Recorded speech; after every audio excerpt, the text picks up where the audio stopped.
All right, it's time for motivation. Just before we get into motivation, Mary Mazino, Rita Johnson said I should say hi to all of you. She's watching. Just sent me messages. Hey, say hi to all of them. You guys are doing great. You're the best. You're the best. Minus Mary. Mary, you're not the best. All right, just kidding, yeah. But yeah, thank you so much, Rita Johnson, for watching. Now it's time for motivation, and we have transformational coach, digital media entrepreneur, Bright. Now we'll be talking about recalibrating for a better second half of the year. Now everybody's talking about how it's July, 6 months gone. I'm also talking about it also because I start thinking, what have I achieved this year? Well, you're the man to talk about it. How well can someone recalibrate, as it were, for the second half of the year? Oh, yeah. Thank you. Thank you for having me. It's been interesting, quite interesting role of events. I mean, in the year 2023. Yeah, it is. I mean, election year. Elections, unexpected increases here and there. New administration and all of that. Administration, yeah, fantastic. But the point here is every recalibration we will do, every review must begin with gratitude, right? Gratitude gives you a sense of, I might not be where I want to be yet, but I'm grateful for where I am. What if where you are is a step back from where you were at the beginning of the year? How can somebody be grateful in such circumstances? Well, the idea is to realize that starting from wherever you are, you can get to anywhere you want to get to in the world. You agree?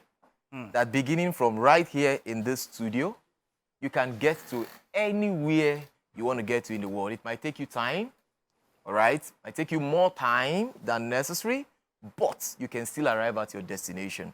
So the fact that you are still alive is what gives possibility. So we can start with that, life, actually, because that's what everybody can relate to. There is hope. A living dog is better than a dead lion. Every time, all right? And as long as there is hope, of course, people say, hope is not a strategy, but indeed, where there is no hope, there is no need for strategy. It's the beginning point. It's the foundation of everything. All right, so we always have to begin with gratitude. The other side of gratitude is that gratitude is a magnifier. Okay. Right? Gratitude helps you to appreciate what you have so that it can appreciate. Now, let me stop you there. How does one express gratitude? Is it by going on social media to post, I am grateful? Is it in your daily activities? How do you show? Or you're talking about expressing gratitude, right? Or being grateful. How exactly? Gratitude is a state of being.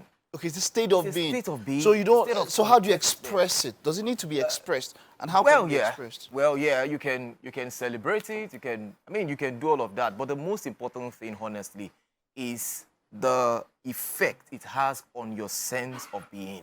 Okay. All right? I'm grateful for where I am. Gratitude is what makes you not compare yourself to others, not think the grass is greener so it's more of an on the other side. job. It's more of an internal stuff. Rather than trying to, go in about it. Okay. Yeah, because the grass is really not greener on the other side. It might appear greener, but it is more greener where you cultivate where you water it. It's just what it is. The other side of it, right, is that you have to be true to yourself. After being grateful, you have to be true. To yourself, be true. And while being true to yourself, you want to evaluate. What have I done right? What have I done wrong? What have been my biggest wins? What have been my biggest losses? What decisions have given me the best? What decisions have given me the worst? Has delivered the least?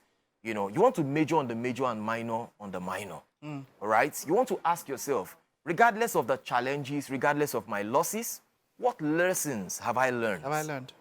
These are the things that assure you that the hope you have in view will still be actualized, that the possibilities will remain possible. The fact that you are learning, it doesn't even matter how much losses you record, right?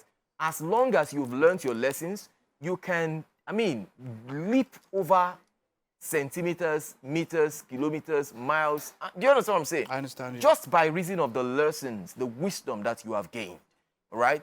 And, one particular aspect, one aspect I'm particular about is when it has to do with cutting your losses. You know, it's easy to say, oh, this has delivered well, and you don't change a winning team. You know, but what about when certain things are not delivering anymore? And, and it's obvious. You know, I mean, take it, what economists will refer to as a sunk cost dilemma. Okay.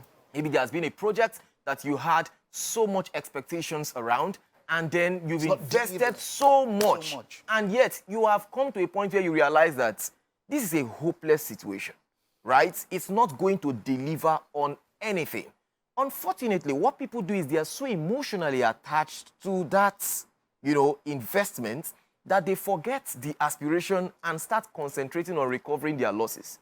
You know, that is why swindlers use that as a strategy. They tell you, there is, we are bringing the package, send so and so and so amount of money. You send so and so amount of money. They will tell you there is something that happened. We need more money.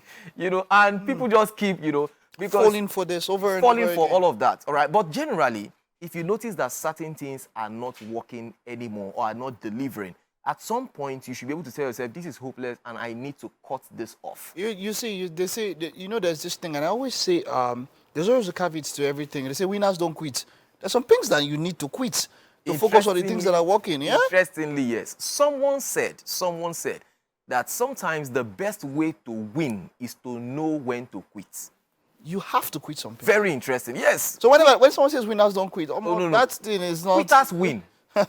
Maybe winners don't quit for them, but actually quitters win. You know, very interestingly. And then when you have to cut your losses, what are the things that you need to do, or how do you even go about it in the first place? You have to deal with the situation proactively. Proactively in the sense that you are doing due diligence, not waiting for the losses to grow and until you come to that point where you are finished. No, you don't wait for that to happen. You should constantly evaluate whatever you're doing to ensure that you can cut your losses short.